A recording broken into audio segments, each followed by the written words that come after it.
Mbaniriza mwena abeekomidde ku NCK TV kyemukola kyamaanyi nnyo era tosima nnyo era tosimira ddala. Awo nno nga tuba tweyongerayo n'amawulire ag'enjawulo. Honorable Fiona Nyamutoro yeeyongedde munnange okubanga akola emirimu gye era essaawa yakakati twogera ali mu ggwanga lya China. Akolayo ki? Nja kubanga nga batuusaako mu bujjuvu. Ate ye omukyala REMA Makula naye yeeyongedde okubanga akakalabanya emirimu gye era yalabiddwako ng'akola ki? Byonna nja kubanga ngakuwa mu bujjuvu. Ate ye munnange Spice Diana abakyala bamusurprisinze n'ebirabo ebyamaanyi nja kubanga nago nga kutuusaako. Precious Remy oba omuyite Ray avuddeyo n'aba nga yeetondera omukulu His Excellency Robert Kyagulanyi Ssentamu aka Bobi Wine wano wokka ku NCK ojja kubanga ogafuna. Ate munnange olutalo lwa Haji ne Hajat Zura zo zukyalanda kati tufunye ebiwayi bibiri, aba Haji beewera n'aba Hajat beewera. Bannange binagwa bitya? Nze wendi nja kubanga nga kutuusaako naye kye bakola full figure bamukuba left right and center byonna nja kubanga nga waneeno ku NCK TV. Era bw'oba oliyo nga tona subscribinga kekadde mukwano subscribinga ringing that notification bell sharinga likinga saako n'okubanga oleka comment. Maybe kyensobola okujjukizaamu nti lunaku lwakutaano ennaku z'omwezi 25 omwezi guli gwa 10 mwaka 2024. Awo nno tuba tweyongere. Katandike ne Honorable Minister Fiona Nyamutoro neyategeezezza nti munnange yasobodde okubanga representinga Uganda. Yes, mu conference gye bayise Third Belt Ministerial Energy Conference nti eno yabadde mu China era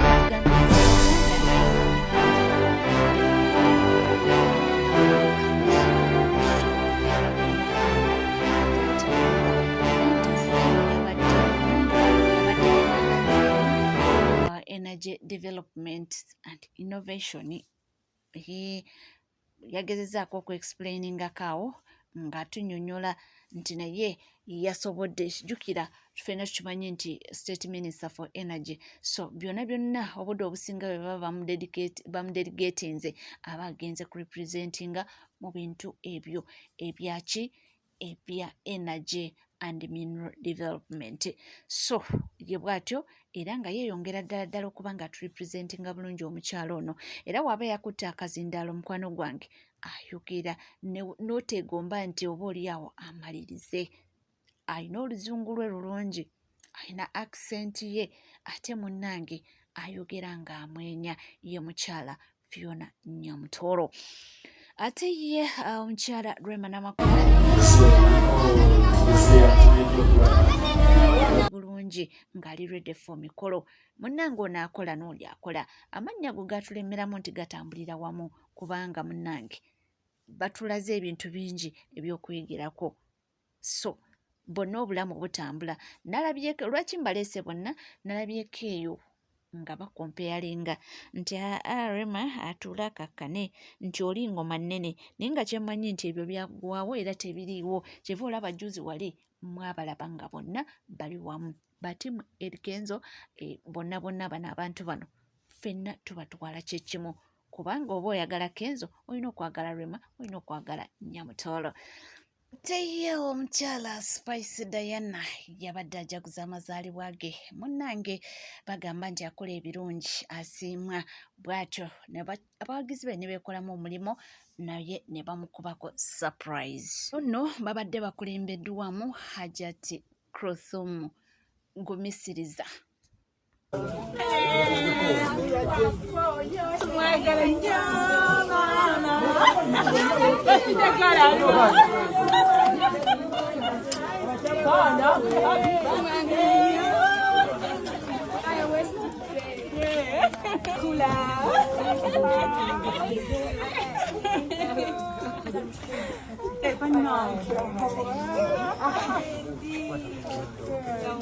Bane omwana mu mutikulu.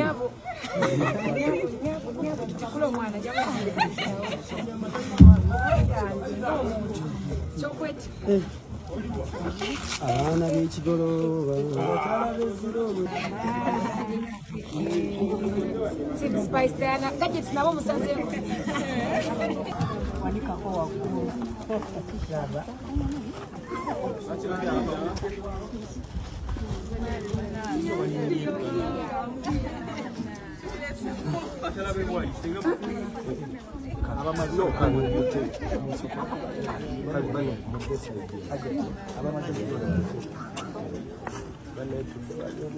mwaka gumu emyezi ebiri kimu kyonna kifudde ebikiye n'etundwa omugjayo n'afiirwa mukyala we omanyi ofiirwa omukyala wo ng'olina mukomera bingi era twagala tumukumire nga tumuwa ekirabo ekipya ekya bodaboda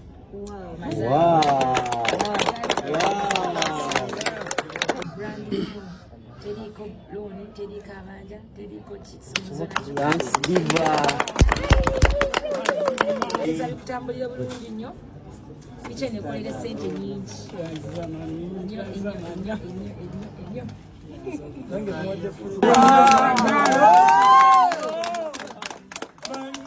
kwasa bulungi namba plate fune kifaananyi Dana obuga kanamba nze simanyi ng'egyo nsobola kwebaza mu olw'ensonga nti kati buli mugukomyewo n'abaana bagenda ssomero webale kula kutuuka ku mazaalibwa go bane tukusabira owangaali oli mu kirungi ensi ekwetaaga abakyala bano basanyuse nnyo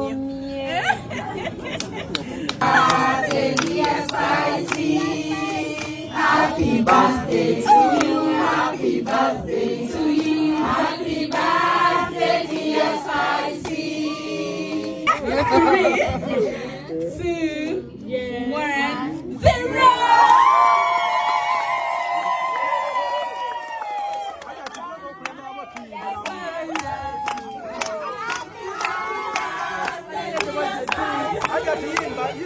Happy birthday to you, happy birthday to you, happy birthday dear Spicy.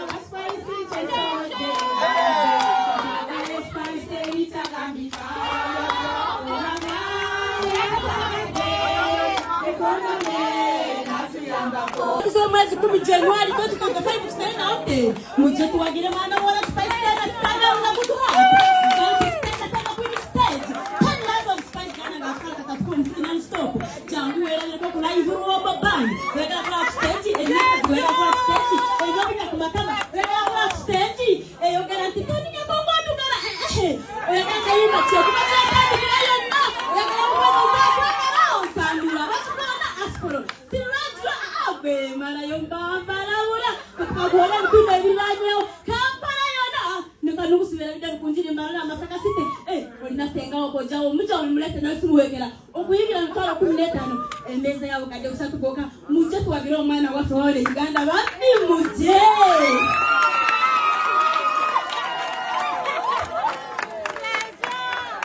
era nga woobirabye sina bingi nnyo byensobola okuba nga nyongerako naye tumwagaliza birungi byerere Spice Diana ka Spice Diana kaffe nga tweyongerayo munnange ensonga za hajati ne haji kati zitabudde abantu waliwo ebiwayi ebyazzeemu ebya hajati n'ekiwayi ekya haji kati beetwala nkutwale senga kulandama afuddeyo awanda muliro naye kyebakoze full figure omukazi yawaaba bamusango gwa kulepinga mwana we omusajja omukulu ate nga mubimanyi mwakalawo omusajja atoga omwana mu mukazi omwana tanaweza na myaka 5 abasajja abo beegombera ddala abaana b'abakazi be babasangana abasajja abo baba balonda abakyala balungi kati ebyana bino byebasaze nabyo biba byabafaanana nga byawogola nga biyina hiipu abasajja abo ne babyegomba olw'okuba abamanyisi be babizaala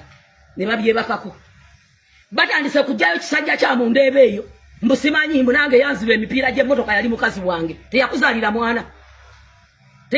mwana bulijjo okola kyokuvaayo mu social media n'otunuulira agasajja agavaayo toli wana ku poliisi ekibuye taata wa Nisha ali omwe mu kasenge okimanyi tetukyalina n'abaami nze nsigaza omusajja mu ggwanga jjajja Jjumba ow'ennono banange mudde ku nnono kuba mwe muva empisa byo biwanvu ate waliwo omukyalo omulala Naalongo era naye talina bigambo biwoomu eri full figure nabo bonna abawagira Haji basabo ne banyabo nkomyewo nzire mu nkikaatirize siva ku side ya Hajats. In fact siva ku side y'omukyala yenna ng'ali wabwere yanyigirizibwa nze nganze Naalongo saagala manya Hajati yabbaani oba yatwala byapa byani oba yakola atya abo bennyini be yabba nabo bagende baloopa omusango kuba nsuubira omuntu wakubba oloopa omusango right so saagala tuwe diversions ndala twagala manya omwana yakwatibwa teyakwatibwa kyokka kyetwagala manya tetwagala ate banaye nekirala bwoba leero oli mukyala ng'oli out there story eno ogifollowinga bulungi nnyo mbadde nsaba obeereko ne compassion eri mukyala munno ffenna abakyala we have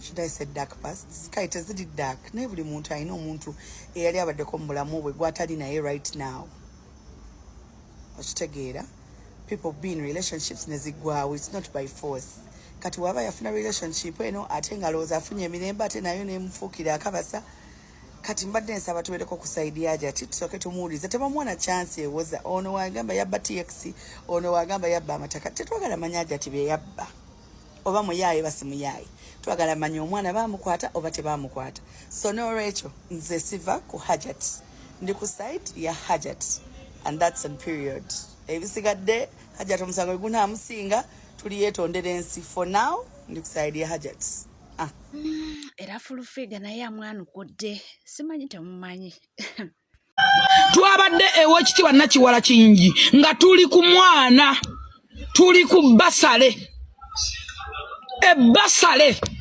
tetwagala kumanya byamu bya musango simanyi byani oba yazaala mwana oba mwana yazaala mu aji I don't want to know mwateraga nti omwana alina omwana mu aji kyekiddako anti olulimi lw'omu yatulaba mukisa munatera tugamba nti omwana yazaala mu aji omwana tukirinze nakyo twalewo nkiddamu njagala buli alina entegere ntono otegere kino twali ew'ekitiibwa Nakiwala Kingi ku basale z'abaana ku basale lwaki bayingizaamu taata n'ebibuuzo bye mwalaba ow'ekitiibwa Nakiwala Kingi talina right etwala mwana mu kitongole kyonna nga taata we tamanyi oba nga taata takkiriza signature zirina kubeerezi awe wava obuzibu bamubuuza taata w'omwana aliwa nti yafa taata w'omwana aliuddawa nti yafa wamuzaanamu abaana meka nti babiri nze namugamba byeyogerera omusirusiru oyo mubuyabuya atambula tonyanga ekibira lwaki muwagiranga ebyekisiru naawe kyolabako kyotegeera n'otegeera common sense bamubuuza yaani taata w'omwana yaani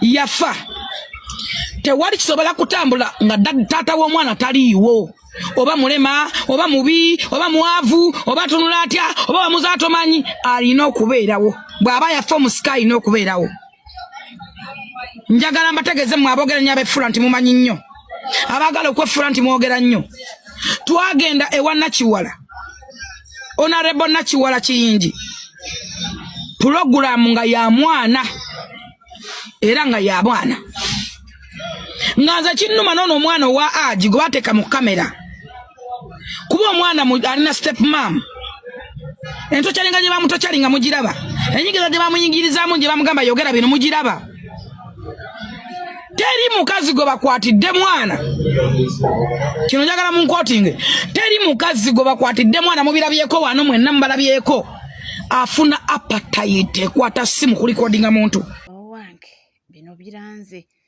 ate ye Precious Remy abaana kye bamukoze ne bamukuba left right and center kwegamba omutimbagano nga naye nga w'omumanyi Precious Remy olaba apondooka n'agamba bansonyiwa biba byangu era biba si byangu rather biba bigenze wala naye ate byonna nga bigenda mu maaso kansooke nkutuuseeko emboozi ya abaganda baffe abafiiriddwa n'abafudde mu njega eyabadde eri ematugga.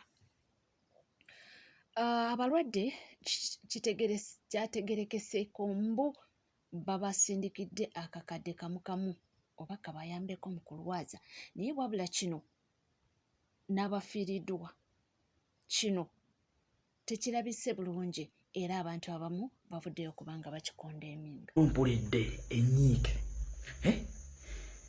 bwe mbadde ku mawulire g'NTV ag'akawungeezi omukyala Joyce Nabbosa Ssebugwawo ng'agenze Kiruddu hospital. It's a national referral, a government hospital. Omukyala Joyce Nabbosa Ssebugwawo ng'agenze otwala akakadde eri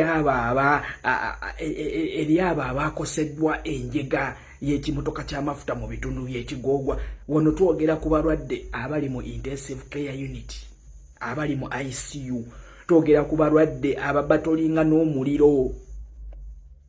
Omukyala Joyce Nabbosa Ssebugwawo n'ayingira ICU naye ng'omusawo atugambye no ICU ebadde eri supposed okubeeramu ebitanda 3 era ebadde ebeeramu ebitanda. Why si byangu ate ye Andrew Jengo ono nga mutabani w'omugenzi Pastor Iga avuddeyo n'akkiriza nti mu butuufu taata we yali mufere ayina ensonga ze munnange zaagala mwogerera agezezaako kubanga ye-explaining ensonga eyo bw'ati bw'ayogedde. Actually kati wano ngenda okukkiriziganya n'abantu abali baga Pastor Iga mufere kubeera yabalimbanga mu mujje mulabe okuddamu ekyo nti muzeeyi wange era kino nsiba nkigamba abantu ensi yamukulitisayizinga nnyo naddala abasumba yakiranga ku makya n'alanga overnight n'aleeta Kabako ku katuuti. Kabako n'atayimba luyimba lwa gospel najja ng'ayimba atukula wettukutu n'aleeta Dax Katero nga tagenzi ndayimba gospel ayimba batuzaala mu bbaala tugamba kizimbirawo obukkiriza abasumba ne basaasaana naye kyovanga nti abasumba b'ennaku zino oba omulembe guno bona olumu ne likes ne views ku social media baba bazaagala bo tebaatuulako kujja mbuuza naye yiga lwaki okwata Dax Katero lwaki okwata Kabako n'omuteekawo naye ng'ekintu kyali kyamu bayibuli etugamba mukole buli kimu ekisoboka okuleeta abantu mu nju ya Mukama. Simon mulimu abantu atagenda lokoka ng'awulidde mujje gye ndi mwenna abazitowereddwa Yesu abaagala bangi mirundi meka gyali otutta obudde n'owulira abo abali kukuba babuulira enjiri babuulirira ddala babuulira ate n'ababuulizi b'enjiri bakyasinze beba okukuba naye gwe mirundi meka gyali otudde n'ogamba enjiri gye naye kukuba eyagize kati ye kye yakola yali artist alenze ekyesiri ye yapima n'amanya bano abantu singa okera ku makya n'obagamba Kabako waliwo omuntu nga sina mulokole talina nakyayagaza bulokole naye ng'ate ayagala Kabako amanye nti ewayiga Kabaka agenda performinga ate ku bwereere kati omuntu oyo ajje naye ng'ekimulese kukola ki azze kulaba Kabako kati Pastor Iga yali musajja mugezi nga ye woba otudde olinze Kabako kati ye mwayisizamu ebyo ebyakatonda oba oliawo ne bakolayo ekyamagero n'akola ebyamagero kyava yakolanga kali mujje mukebere mulabe nga akayisizaamu naye nga asise bano banjagala ani Kabako kati guzze kulaba Kabako kati alina ekintu kyakolanga n'agamba bane muteeke emikono mubanga gyabasabira omukisa weekend kati noonazze walaba abasigadde bonna nga atise mubatadde emikono mubanga kambere uniform kamayi gateekayo Pastor Iga n'agamba weekend ogenda kuwangula weekend ogenda sasula amabanja ono ataddewo obuteesi bwekimala nga ye bamuleeta Kabaka ayimba laba Mukama akikola n'agenda wiiki eyo yiga byeyayogera n'abiraba n'agamba naye kitegeeza genda ebintu by'abalokole bikola sayimo tulina endiga nnyingi tebajja wano kulaba njiri tebajja wano kubasabira bali bazze kulaba Kabako era oba ojjukira Pastor Iga yabanga n'abantu bangi nnyo mu biseera ebyo twatuukanga n'ebweru bakola ki bajjula naye nga bonna bali tebazze kusaba bo bali bazze kulaba abayimbi naye wekyatambulanga omuntu yajja okulaba omuyimbi n'amayiza nga agamba ndokose. Nina muwala wange bamuyita Najjamira era bwe bamukubawo obujulizi ye yali azze okulaba yali azze okulaba misa Kisemakula. Nebasega yogera ebigambo bibiri ne bituukirya mu wiiki okuva olwo yalokoka. Kaakati mbuulira musango ki gwe mankoze ewa Katonda ye ayagala abantu mu nju ye ayagala abantu kulokoka. Kati nze mpisemu eyo format. Mpisemu eyo format. Actually kati wano ngenda okukkiriziganya n'abantu abali bagaba Pasaiga mufere. Kubeera yabalimbanga mu mujje mulabe bayimbi. Yabaferanga ndi mujje mulaba abayimbi. Mba yagala balokoke. Kati awo ngenda okukkiriziganya n'ekigaa nti muki?